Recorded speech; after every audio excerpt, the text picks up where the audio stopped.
Cinta tok ya Rasul. Iya, maka Sayyidina Abu Bakar dia cinta tok akan dibawa Rasul ke surga. Kayaknya aku lebih mungkin ini. Anak tak kasihkan, unta tak kasihkan. Kayaknya aku ini lebih mungkin. Sayyidina Abu Bakar langsung joget ini, iya muter sampai jubahnya terangkat. Inilah yang akhirnya jadi manhaj torekohnya Sayyid Jalaluddin Rumi yang dikenal dengan torekoh Maulawiyah yang sekarang dikenal dengan nama Tari Sufi. Bahkan Rasulullah pernah satu ketika Makkah geger gara-gara ada apa? Ada orang tawaf dari kampung, saking bodohnya dia tawaf cuma dengan satu kalimat, ya Karim, ya Karim, ya Karim, ya Karim, ya Karim, ya Karim. Sahabat bingung, ya Rasul kayaknya ada aliran sesat ya Rasul. Sesat bagaimana? Ini ada orang dari pagi tawaf cuman ya Karim, ya Karim. Maka Rasulullah mengikuti, ini bener gak? Ada beneran. Diikuti Rasulullah dari belakang, ada ya Karim, ya Karim. Lama-lama Rasul mengikuti orang ini, ya Karim, ya Karim, ya Karim. Kenapa? Rasul gak tahan, mengikuti juga, ya Karim, ya Karim. Orang ini marah, dan siapa di belakangku yang berani menirukan aku? Awas tak banting orang ini nanti. Aku pukul. Ternyata apa, orang ini gak tahan, akhirnya balik ke belakang. Rasul dipegang, dipiting begini. Kamu ya yang menirukan aku, ya Karim, ya Karim ya. Awas kamu, tak adukan sama nabiku, tak adukan sama kekasihku kamu. Rasul merasa Nabi bertanya, Mas atau Bang, terus nabimu siapa? Nabiku Muhammad. Muhammad siapa? Muhammad ibni Abdillah. Kamu pernah ketemu? Belum. Nanti kamu tak banting di sana. Begitu dia bilang, dia menyatakan bahwa dia adalah apa? Umat Rasulullah. Rasulullah sematek, ya Allah, tak kira umat siapa, ternyata ini umatku juga. Rasul sedih dan terharu, Rasul menangis. Sedih Rasul, ya Allah, ada umat yang begitu cinta tapi nggak pernah ketemu sama aku. Maka begitu lihat Rasul menangis, orang ini semakin bersemangat. Nah, gitu aja nangis. Tadi nirukan ya Karim, ya Karim. Akhirnya apa? Ya Allah, Rasul menangis, aras berguncang. Kemudian malaikat Jibril turun, ya Muhammad, kenapa engkau menang? Dibanting orang ini kamu. Enggak ya Jibril, jangan salah paham. Orang ini tadi tawaf ya Karim menggemparkan masyarakatku. Aku ikuti, ternyata benar ada dan aku nggak kuat, aku tirukan. Dia marah dan inilah kejadiannya. Aku dibanting sama dia. Dan aku mau dibilang sama nabinya, sama kekasihnya. Lah aku tanya, nabimu siapa? Muhammad. Muhammad kan aku sendiri, Bril. Berarti ini umatku. Aku terharu, sakit, Bril. Sakitnya tuh di sini. Ibaratnya orang ini. Ya sudah, kamu ngaku saja. Kalau engkau Rasul Muhammad akhirnya, Mas, udah pernah ketemu Rasul? Belum. Nanti kamu tak banting di sana. Mas, Muhammad itu aku, Rasul itu aku. Hah? Engkau Muhammad Rasul? Nangis orang ini. Nabi dipeluk-peluk sambil menangis. Ya Rasul, aku belum pernah ketemu sama engkau ya Rasul. Tapi aku iman sama engkau. Dan di kampungku yang paling pintar cuman aku ya Rasul.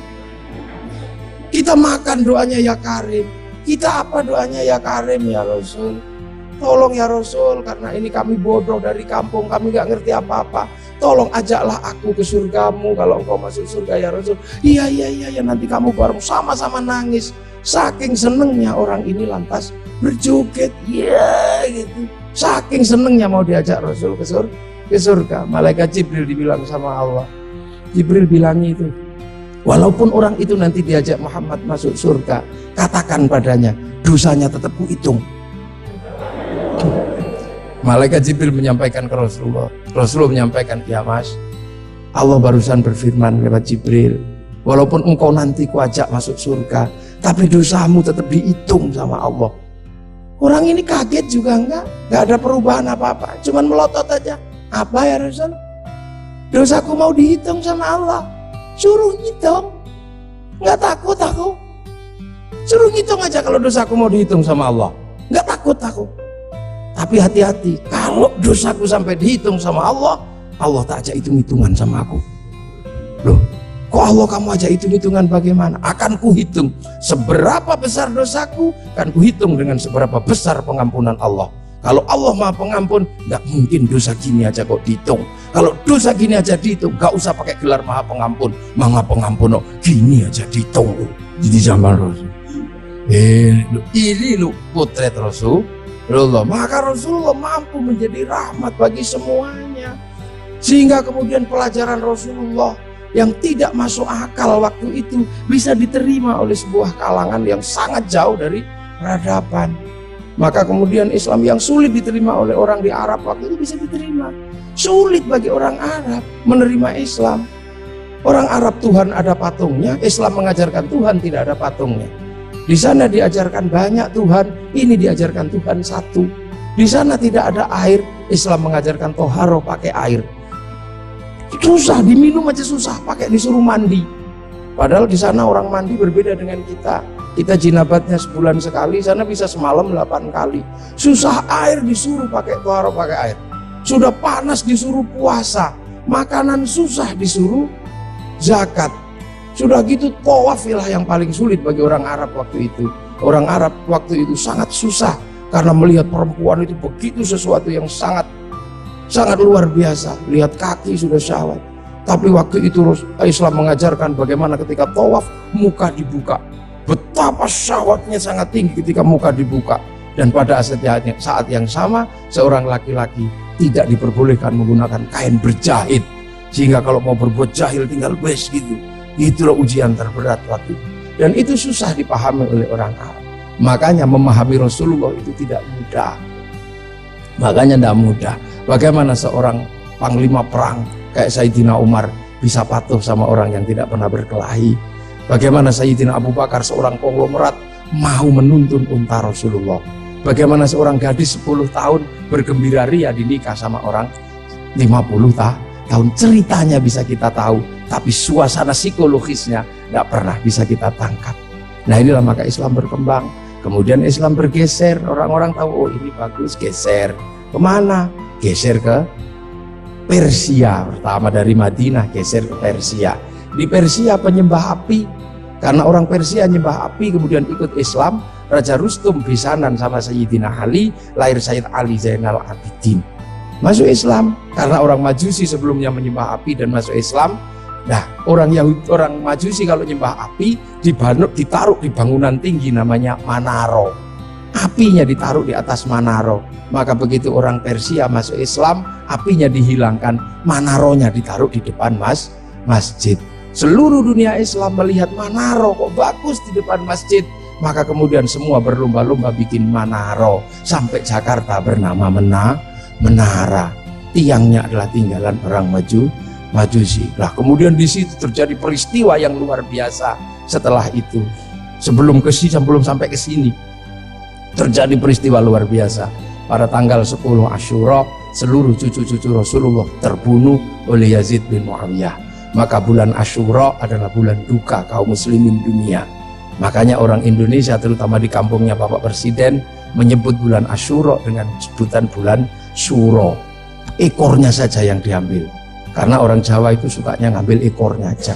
Muhammad diambil mat, Asyura diambil Suro. Makanya di bulan Asyura orang berduka karena terbunuhnya cucu Rasulullah. Maka di Jawa ada tradisi tidak mantu, tidak nikahkan anak itu karena bulan duka. Di Jogja ada yang namanya keliling beteng. Maksudnya di bulan Suro jangan terlalu banyak mulut, jaga mulut. Nah di Solo mengikuti kebo Kiai Slamet, kalau kebonya keluar taiknya diusapkan ke seluruh tubuh. Ini bulan duka, jangan bersolek. Dan biasanya bulan Asyura di Indonesia diikuti dengan santunan anak yatim. Nah inilah. Dan dari situ terus Islam bergerak, makanya monumen-monumen itu. Lahir Sayyid Ali Zainal Abidin. Nah Sayyid Ali Zainal Abidin kemudian bergeser, punya anak Sayyid Muhammad Baqir, menjauh punya anak Sayyid Ja'far Shadiq, menjauh diteruskan sama Sayyid Ali Uraidi, menjauh diteruskan sama namanya Sayyid Muhammad, diteruskan Sayyid Ubaidillah, teruskan Sayyid Isa Naqib, diteruskan sama Sayyid Ahmad Al-Muhajir, teruskan Sayyid Alwi, teruskan Sayyid Muhammad, teruskan Sayyid Alwi, diteruskan namanya Sayyid Ali Khalid Qasam, teruskan putranya namanya Sayyid Ahmad Sohib Mirbat, teruskan namanya Sayyid Alawi Amil Faqih, punya anak Sayyid Abdul Malik sampai Mongolia, punya anak Sayyid Ahmad Jalaluddin sampai Campa, punya anak Sayyid Muhammad sampai Pase, dan punya anak Sayyid Jamaluddin Al-Husaini Al-Kabir sampai tanah Nusantara di pedalaman, yang kemudian karena turunnya di Jawa, Sayyid Jamaluddin Al-Husaini Al-Kabir, orang Jawa punya Hono Coroko, maka kemudian di Jawa dikenal dengan nama Syekh Jumadil Kubro. Dan disitulah kemudian Islam ketemu dengan kebudayaan peradaban Nusantara. Nah inilah tonggak Makkah ini yang akhirnya menjadi penjelasan, oh ternyata Makkah sini geser di sini. Dan kemudian kita diingatkan bahwa Syekh Jumadil Kubro punya anak namanya Said Ibrahim pindah Palang Tuban sana, punya anak namanya Raden Rohmat Sunan Ampel. Nah ini yang kemudian bangun peradaban baru di Nusantara. Syekh Jumadil Kubro punya murid namanya Samsuddin pindah Jawa Barat, dikenal dengan nama Syekh Kuro, punya murid namanya Datuk Kahfi pindah Cirebon, punya murid namanya Syarif Hidayatullah Sunan Gunung Jati. Nah inilah baru kita kemudian menemukan titik sini. Nah pertanyaan-pertanyaan besarnya inilah yang akhirnya kemudian menjadi penjelasan. Lantas bagaimana kita mengikuti Rasulullah di tempat yang jauh ini? Rasulullah memberikan garis namanya ahli sunnah wal jamaah. Bahwa Rasulullah yang diajar pertama wal jamaahnya bernama sahabat. Wal jamaahnya sahabat, generasi kedua namanya tabi'in. Tabi'in punya generasi berikutnya namanya tabi'ut tabi'in. Dan kita ini adalah generasinya para ulama. Yang cara pembelajarannya sangat berbeda. Di Arab sana Rasulullah mengajarkan bagaimana makan dengan 3 jari. Masih bisa dijalankan sampai hari ini karena di sana masih kurma sama roti. Begitu sampai di Nusantara sudah tidak kurma dan tidak roti, tapi sudah soto. Maka makan dengan 3 jari sudah bukan sesuatu yang mudah. Di sana kurban pakai unta, di sini tidak lahir unta, tapi lahir kerbau sama sapi. Karena terlahir kerbau sama sapi, maka jangan memaksakan diri kurban pakai unta.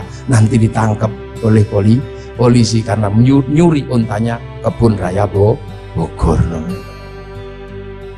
Ini di sana pasti bisa pakai jenggot dengan utuh, tapi di sini rasnya adalah ras Mongoloid, sudah tidak punya jenggot. Inilah maka ulama-ulama awal yang datang ke sini tidak pernah ribut masalah simbol-simbol yang tidak bisa dilakukan oleh orang Indonesia. Nah sekarang ini tugas pemerintah, karena banyak orang yang kemudian lupa kedudukan itu, kemudian memaksakan menjadi orang dipaksa langsung ikut seperti Rasulullah. Nah ini yang harus kita pahami, bahwa kita ini berkedudukan sangat jauh. Quran saja berbeda-beda ketika mengajarkan. Di awal Rasulullah Quran tidak ditulis. Kenapa? Karena sahabat apal Quran. Orang apal tidak perlu menulis. Saya apal wajah istri saya, gak pernah bawa fotonya kemana-mana karena saya apal. Makanya ibu-ibu yang fotonya dibawa kemana-mana jangan seneng dulu, jangan-jangan karena belum apal. Lalu kemudian setelah Rasulullah meninggal, sahabat nulis Quran. Nulis Quran sahabat. Untuk apa? Untuk tabi'in yang tidak ketemu Rasulullah. Tiba-tiba generasi sahabat meninggal, tabi'in mengajar bawahnya. Qurannya sahabat terlalu pinter, cuman lungki-lungki kayak cacing gitu aja. Maka kemudian dikasih titik oleh Abul Aswad Ad-Du'ali. Disebar lagi, generasi pertamanya hilang, titik-titik gak cukup, maka dikasih fathah, kasroh, dhamma atau syakal. Yang ngasih syakal Syekh Khalil bin Ahmad Al-Faraidi. Disebar lagi, yang baca Quran karena Islam rahmatan lil alamin, bukan lagi orang Arab semata. Orang Andalusia baca Quran wadduha, keliru menjadi wadduhe. Ini. Nah orang Turki mustaqim. Masuk ke Indonesia dibaca oleh orang Padang, lekan ngudip, keluarnya lekan numi. Karena orang Padang kalau bilang Muhammad, Mahamme. Orang Sunda ketika baca alladzina, sebagian besar keluarnya alladzina. Begitu masuk ke Jawa, ketemu dengan huruf coroko. Alhamdu karena punyanya ko, gak punya huruf ha, maka alhamdu menjadi alkamdu, al-fatihah menjadi al-fatihah. Ini tuh.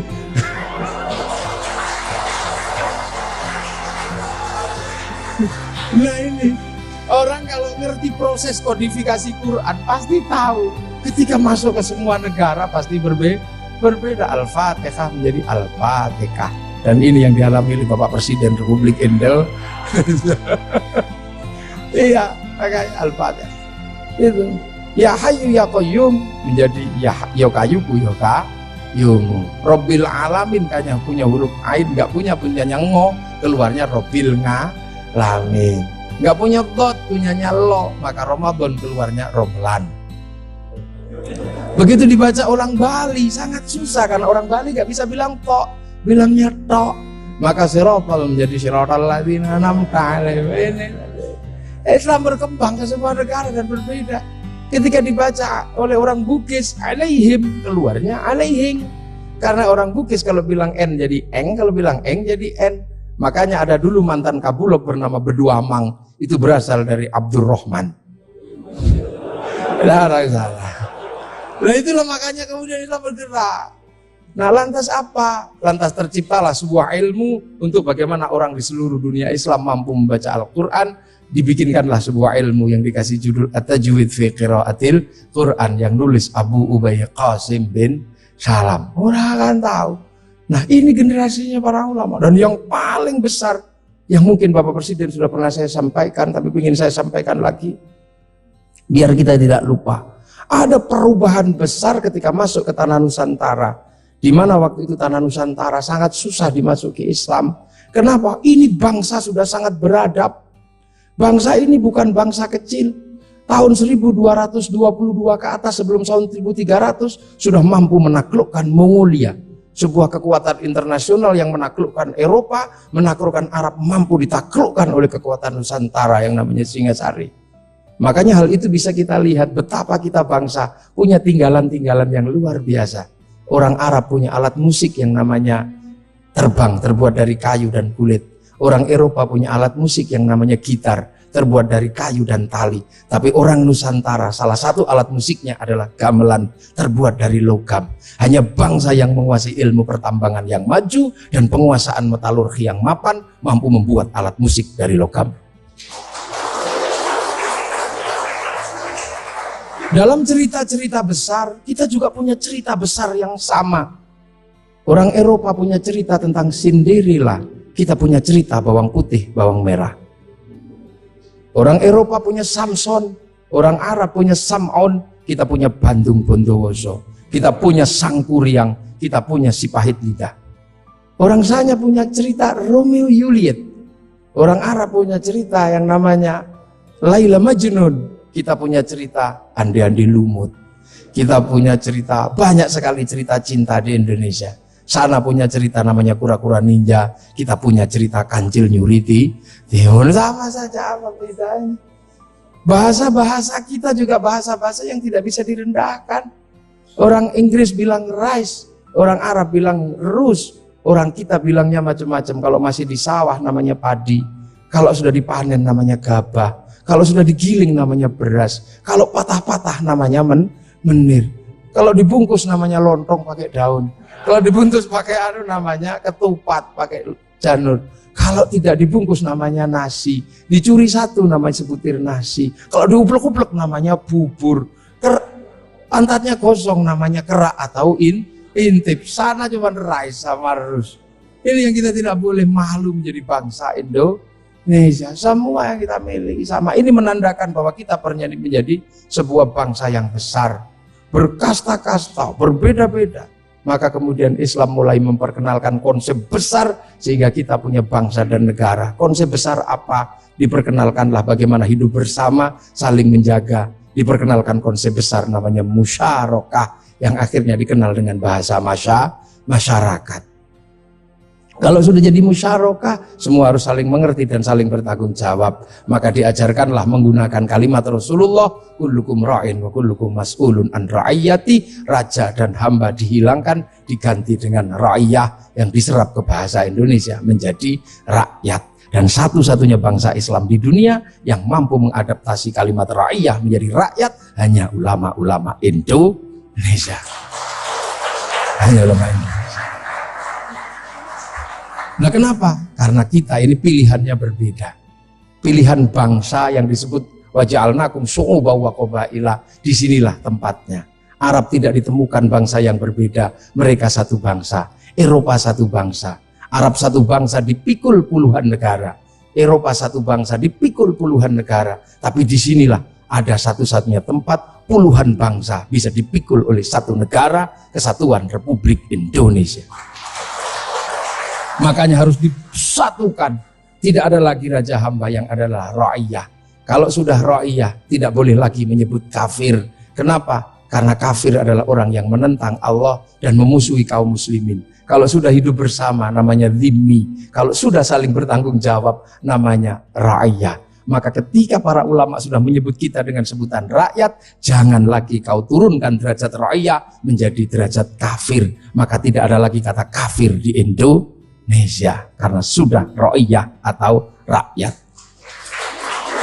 Ini kenapa para ulama sepuh tidak ada yang menyebut kafir.